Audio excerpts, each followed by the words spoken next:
The evening sun bled across the Texas horizon like a wound that refused to close, streaking the plains with crimson light. Dust swirled in the dying heat, carrying the faint scent of mesquite smoke and iron, the bitter perfume of a land too long acquainted with violence. Coyotes cried from distant ridges, their mournful howls weaving through the hush of a countryside that had learned to hold its breath. Every town from El Paso to the Brazos lay under the same unspoken law. When the wind carried a certain metallic tang and the shadows stretched long, lock the doors, douse the lamps, and pray that the Black Spur riders rode elsewhere tonight. The gang came without warning, a storm of black dust and hoarse sweat, faces hidden beneath kerchiefs as dark as midnight. They descended on ranches like a plague, leaving barns blazing and blood soaking the dry earth. Cattle vanished, fences toppled, and men who dared to stand in their path were left broken in the dirt. Sheriffs who once swaggered beneath tin stars now kept their badges buried in drawers, too frightened to wear them where eyes could see. In the saloons, whispers about the riders replaced music and laughter. No one spoke their names above a murmur, for the riders were said to have ears even in silence. By dusk each night the land seemed to lean inward, like a living creature guarding its heart. The townspeople moved quickly, hammering shutters, leading children beneath beds, and crossing themselves against a terror older than the law. Mothers hushed their babies, with trembling hands. Fathers kept rifles across their knees, but rarely found the courage to load them. The riders had proved again and again that a single glance from their leader, a tall figure known only as Vance, could freeze a man's trigger finger mid-squeeze.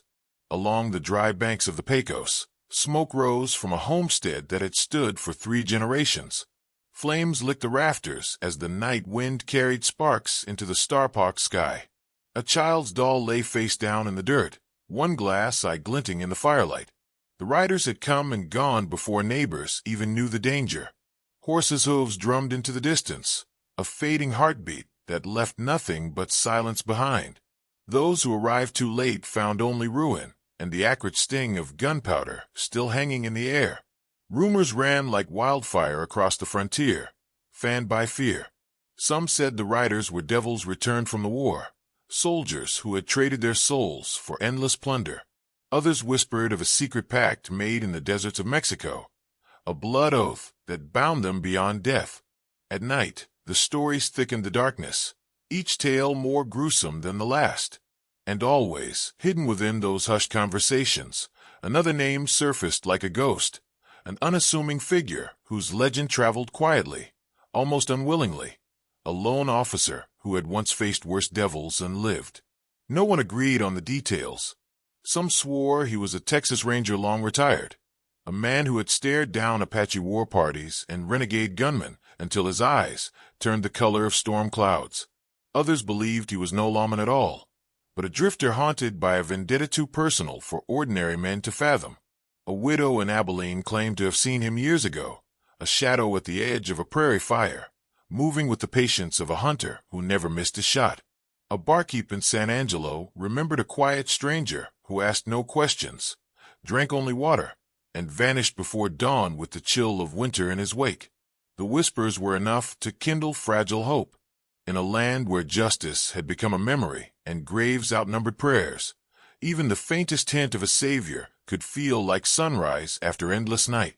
But hope in Texas was a dangerous thing. It lured men to stand tall when prudence demanded they crawl. It made mothers believe their children might see another year. And still the riders rode, merciless as drought. On a moonless night, a freight wagon creaked to a halt outside the town of Dry Creek.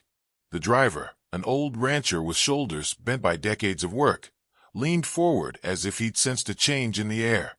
From the dark edge of the mesquite grove came a soft metallic sound, steel brushing leather, the unmistakable music of a revolver drawn slow.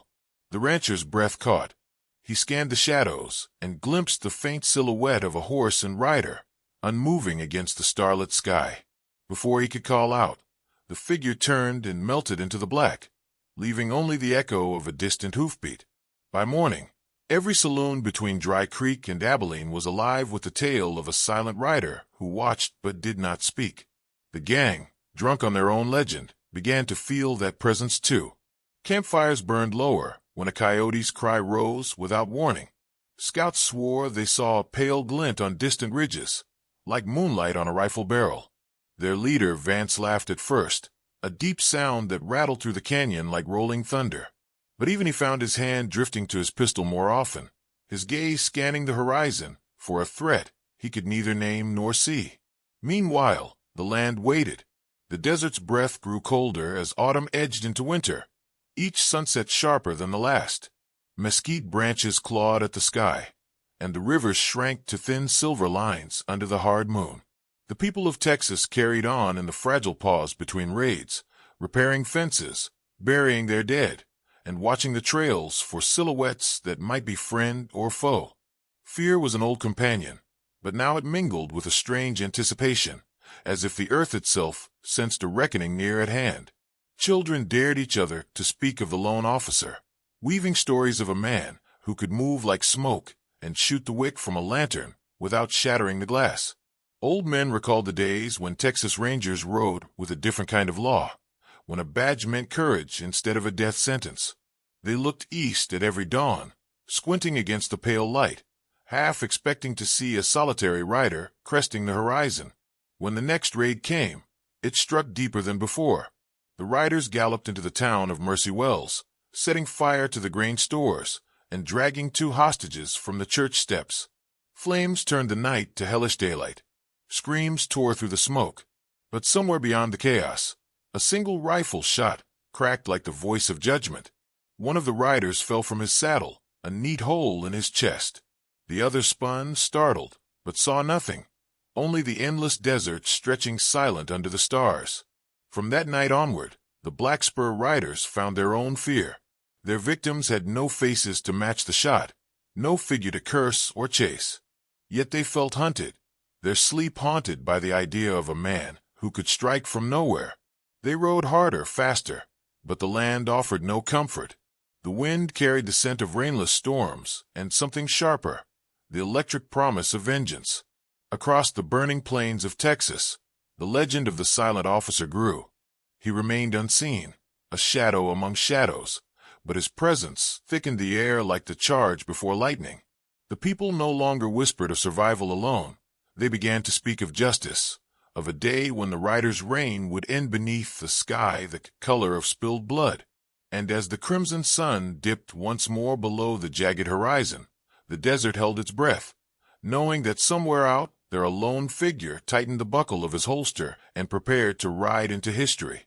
The first light of dawn crept across Dry Creek like a hesitant confession, painting the cracked storefronts and leaning hitching posts in a pale, sorrowful gold. Deputy Marshal Elias McGrath stood alone on the edge of the silent street, his boots sinking into last night's dust, the brim of his hat casting a shadow that masked the tired scars etched across his face. Years of sun and gun smoke had carved those lines deep, but it was the memory of a single night, a massacre in a canyon of flame, that weighed heavier than any wound.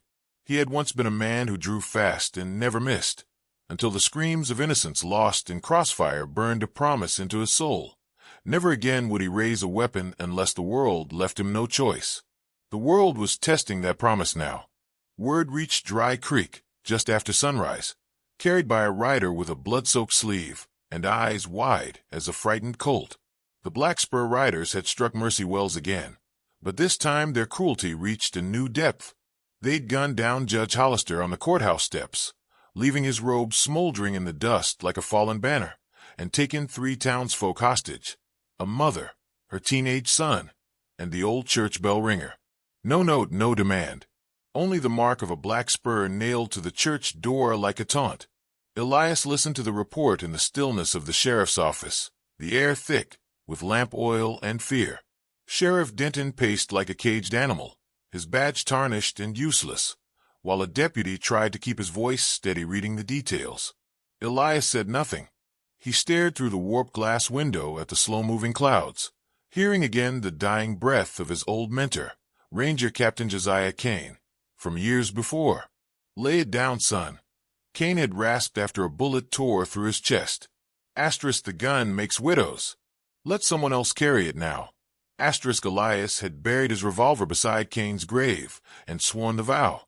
But outside, the town trembled. Mothers clutched children, merchants boarded windows, and every door seemed to beg for a protector who no longer believed in the salvation of a bullet. Elias felt their eyes on him as he stepped onto the boardwalk. They saw the broad shoulders beneath his worn duster, the steady calm of a man who'd lived through too much. Rumors of his past had seeped into every saloon and church pew. Folks believed he could end the rioters if only he'd break that vow. Belief was a cruel thing. It wrapped itself around his chest like a noose. By noon, the desert wind carried the scent of smoke from Mercy Wells. The distant bell of the church, once a sound of comfort, remained silent, its ringer taken. Elias walked the edge of town to clear his thoughts, boots crunching on dry earth, until the hum of the plains faded into a memory of gunfire. He saw again the canyon ambush from years ago. Men screaming, horses rearing, civilians caught between two warring posses. He'd fired that night until the barrel glowed, only to find a young girl lifeless in her mother's arms when the smoke cleared. Her face still haunted his dreams, the small freckles across her nose sharp as bullet holes. As the sun lowered, church bells from Dry Creek's small chapel began to toll for evening prayer. The sound rolled across the land, low and mournful, echoing off the adobe walls like a plea from God himself. Elias found his feet, carrying him to the only saloon still open, a narrow room smelling of whiskey and pine. He sat at the end of the bar, the stool creaking under his weight, and ordered a single shot. The amber liquid caught the fading light, glowing like captured fire. He lifted the glass, but didn't drink.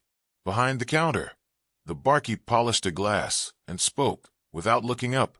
"You're the only man they trust," he said quietly. "If you don't ride, no one will." Elias's hand tightened around the glass. He wanted to argue, to say the law had other men, younger men, but the words felt hollow. Outside, the bell tolled again, a steady summons. He imagined the hostages miles away, tied and terrified, hearing nothing but their own hearts pounding. He thought of Judge Hollister's widow, staring at an empty chair. He thought of Cain's dying eyes, pleading for peace that the world would never grant. He set the glass down untouched. In the warped mirror behind the bar, his reflection stared back.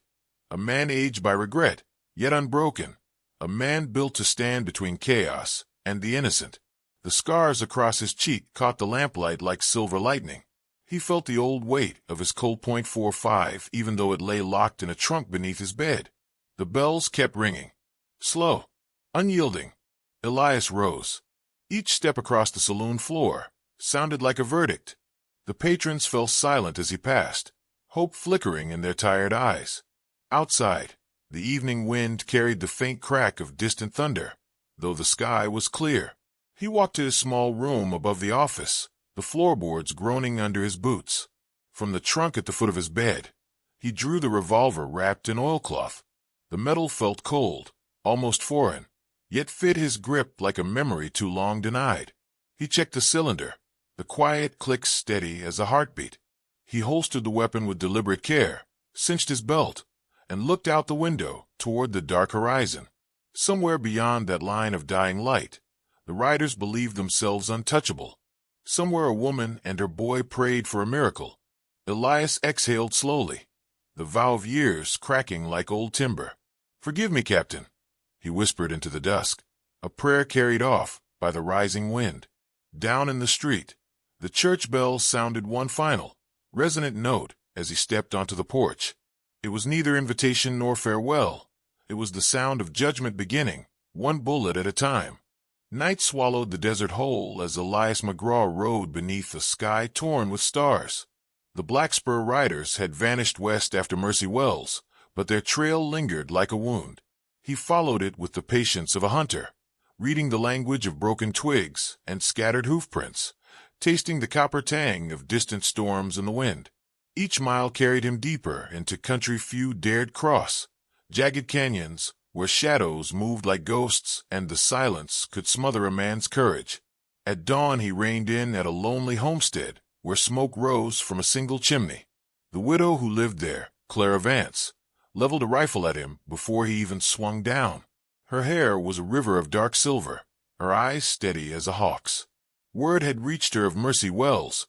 She had lost a husband to the riders months earlier and carried her grief like iron. Elias spoke little, only that he aimed to end the terror. Something in his voice, low and carved from stone, softened her stance. She lowered the rifle and studied the scar that ran from his temple to jaw like a trail of lightning. Without a word, she offered him coffee strong enough to blister paint. By the time the cup was empty, Clara had agreed to ride as a sharpshooter, her own vengeance long overdue.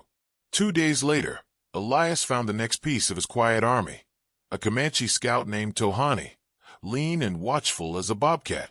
They met at a dry riverbed where the wind carried whispers of approaching rain. Tohani had tracked the riders before, his kin slaughtered in one of their raids. He greeted Elias with a single nod, eyes sharp with unspoken understanding. Together, they mapped the gang's habits, marking water holes and narrow passes, planning a hunt that would rely on silence more than bullets. The saloon keeper came last. His name was Garrity, a man with a soft belly and eyes like spilled ink. Elias found him polishing glasses in the dusty back room of the Red Calf, sweat beading his brow despite the cool evening. Garrity had once sold whiskey to the riders and knew their tempers, as well as their taste for ambush. Fear flickered behind his grin, but when Elias laid a single silver coin on the table and met his gaze, the barkeep's resolve shifted. Secrets poured out like cheap bourbon. The riders' routes, their habits, the canyon they favored for hiding stolen horses. Garrity spoke quickly, as if unburdening his soul before it was too late. By the time the sun set on the third day, a plan had taken shape. Devil's Draw, a narrow canyon with walls that leaned like closing jaws, would be the snare. Elias would leak a rumor through Garrity that a payroll wagon from San Antonio was crossing the flats. The riders, greedy and reckless, would not resist. Clara would wait on a high ridge with her long rifle. Tohani would circle behind to seal their escape. Elias himself would be the bait. As he prepared, memories stirred like restless spirits. He saw his wife, Anna, her laughter bright as prairie sky, and their little girl, Mary, whose curls smelled of wild sage. Years ago they died in a raid much like those the Black Spur riders now waged, a night of fire and screaming horses. He had been away on duty, chasing a different gang across the border, and returned to nothing but ashes. The guilt lived in his bones, an ache that no prayer had eased. Each step toward Devil's Draw felt like a march through that old grief, but it hardened his resolve into steel. The evening of the ambush dawned hot and windless. Elias waited alone in the mouth of the canyon, a lone rider with a pack mule that rattled with the sound of false coin. The air pressed heavy, charged with the smell of distant rain. Above, the sky darkened to a bruise. From the ridge, Clara lay belly down, her rifle steady on a flat rock, eyes narrowed against the coming storm. Tohani melted into the shadows beyond the bend, a silent knife in the dark. Hoofbeats came first, a low thunder rolling over the mesa. The riders emerged in a cloud of dust, black kerchiefs and cruel laughter, their leaders' silver spurs, catching the last light. Elias stood beside the mule, as though he were no more than a lost traveler.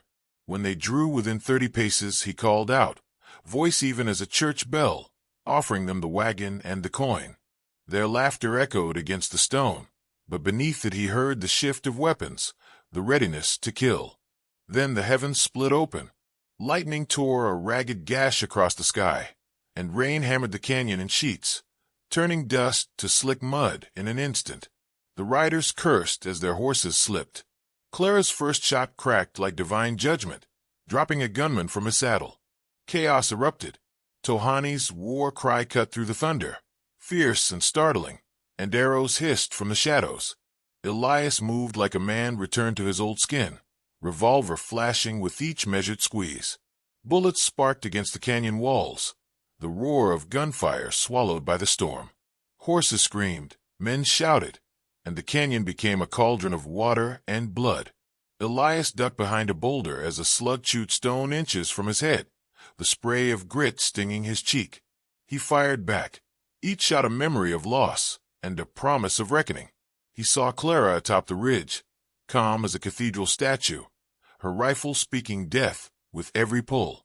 Tohani darted from cover to cover, a ghost whose knife found throats in the driving rain. The gang faltered. Their leader bellowed orders drowned by thunder. One by one, riders fell or fled, their black spurs flashing briefly before sinking into the mud. Elias advanced through the deluge, boots sucking at the ground, eyes locked on the man who had brought so much terror.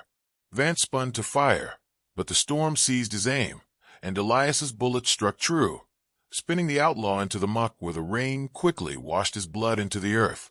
When silence finally settled, it came heavy and wet. Rain dripped from the canyon walls, pattering onto bodies strewn like broken idols.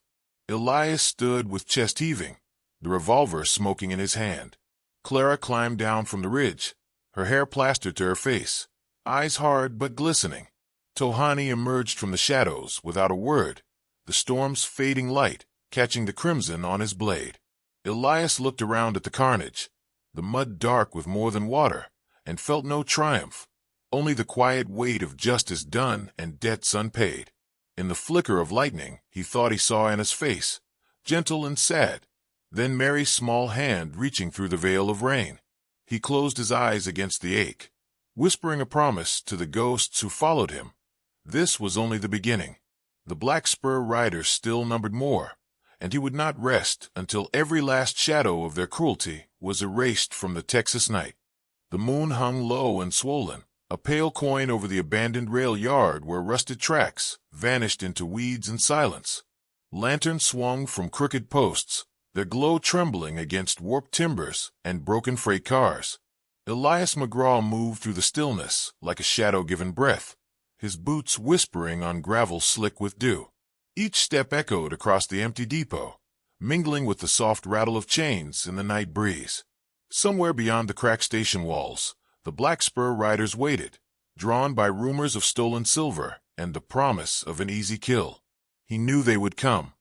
Garrity's whispers had reached their ears, and greed always rode faster than caution. Elias crouched behind a stack of decaying crates, the weight of his Colt a steady reassurance at his side. Rain-scented air clung to his coat. He had chosen this ground carefully. Narrow alleys, high roofs, shadows deep enough to swallow men whole. Tonight would be the end, one way or another. The first rider emerged from the darkness, a flicker of movement beneath the dying lanterns. Elias watched the outlaw scan the yard, rifle loose in his grip. A second figure followed, then a third, their boots striking the planks in uneven rhythm. They spread like wolves testing the wind. From the far side came the faint scrape of metal on stone, more of them circling. Elias's heartbeat slowed to a measured cadence, each breath deliberate. The ghosts of Devil's Draw whispered in his ears, but he pushed them aside. This was no ambush born of rage. It was judgment. A lone lantern flared brighter as if to herald the moment. The riders sensed it too. Their laughter died to a hush. Then a single shot cracked the night, sharp as breaking ice. The lead outlaw jerked backward, a red bloom blossoming across his chest before he crumpled into the dirt. Panic erupted. Gunfire flashed like sudden lightning, and the rail yard became a chaos of muzzle flare and shouted curses. Elias moved with cold precision, slipping between shadows. Every squeeze of the trigger a sentence passed. He fired once, twice, each bullet finding its mark as though the night itself guided his hand. Rumors had long painted him as an ex-ranger, a drifter with uncanny aim. Tonight the truth bared itself in the staccato rhythm of his shots. During the war, he had been more than a lawman. He was the Confederacy's phantom marksman, the sniper they called the Gray Spectre, a name whispered in Union camps like a campfire curse. Many believed him dead at Shiloh, lost to smoke and ruin. Only a handful knew he'd buried that identity when the South fell, carrying the guilt of every life taken under a flag that crumbled to dust. But the years had not dulled the skill forged in those blood-soaked fields. Each shot tonight sang with the same deadly clarity that once chilled entire battalions. One rider stumbled into the open, revolver wavering. Elias sighted down the barrel, then paused. The outlaw's eyes were wide, terrified, hardly more than a boy with a man's weapon. Memories of Mary's freckles flared like sparks in Elias's mind. He angled his wrist, fired low, shattering the pistol from the young man's grasp and leaving his hand bleeding but whole. "Run!" Elias growled into the darkness, and the boy obeyed, vanishing into the labyrinth of shadow and steam. Boots pounded across the platform behind him. Elias spun and fired, dropping another rider who charged with a blade instead of a gun. The man crumpled without a cry, his weapon clattering across the boards. The air grew thick with smoke and the acrid tang of burned powder. Lantern light danced against the iron rails like restless spirits. Then came the voice Elias had been waiting for, deep and cold as a grave. "McGrath." It called from the far end of the yard. Or should I say Captain Hale? Elias froze. The name cleaved through years of silence. From behind an abandoned locomotive stepped the rider's true master, a tall figure with a long black coat and a silver spur glinting on one boot. His face caught the lantern light, angular, weathered, and hauntingly familiar. It was Silas Dane, once a sharpshooter in Elias's own Confederate unit, a man he believed dead when the war swallowed their company whole. "You left me to ride at Franklin," Dane said, his smile a thin scar, "while you walked away to play lawman." Elias felt the old battlefield roar in his ears. Cannon smoke, men screaming, the moment he'd seen Dane fall under a hail of fire. "You chose this path," Elias replied, voice low. "You and your men made widows for coin. We did what the world taught us." Dane spat. "Kill or be forgotten. Same lesson you learned when you put that rifle to Northern hearts." The past pressed in like a tightening noose. Elias raised his Colt, the weight of every dead soldier settling on his shoulders. "That war's over." "Not for me," Dane sneered, drawing his own pistol. "Let's finish what the Yankees started." Thunder rolled across the plains, though the sky held no storm. They faced each other amid drifting smoke and the creak of rusted metal. Time narrowed to the space between heartbeats. Elias's mind flashed with images of Anna and Mary, of Cain's dying plea, of every innocent lost to Dane's new reign of terror. His finger tightened, the world shrinking to the dark circle of his sight. Two shots cracked as one. Dane staggered back, disbelief carving lines across his face. His bullet whined past Elias's ear and buried itself in a wooden post. Elias stepped forward, revolver steady, eyes locked on the man who had once been brother in arms. Dane's knees buckled, and he collapsed against the cold iron rail, breath rattling like dry leaves. Elias approached slowly, the echo of his boots loud in the sudden hush. Dane's pistol slipped from his grasp. Blood darkened his coat, but defiance lingered in his fading gaze. "Always faster," he rasped. "You could have walked away," Elias said softly. "We all could have." Dane's mouth twitched in something between a smile and a grimace before his eyes clouded and the last breath left him. The silence that followed was heavy as the grave. Lanterns flickered, casting long shadows over the fallen. Around them, the remaining riders lay scattered, some wounded, some dead. A few fled into the night, like frightened coyotes. Elias stood amid the wreckage, chest rising slow and deliberate. The ghosts of the war and the lives lost to the riders pressed close, but for the first time in years the weight felt bearable. He holstered his weapon, the echo of gunfire fading into the endless Texas dark. When dawn crept over the horizon, painting the rail yard in pale silver, he was gone. Only the empty shells of lanterns remained, swaying gently in the morning breeze, and the quiet certainty that the legend of the silent shot would ride farther than any outlaw's name, carrying with it both the mercy and the judgment of a man who had finally faced his past.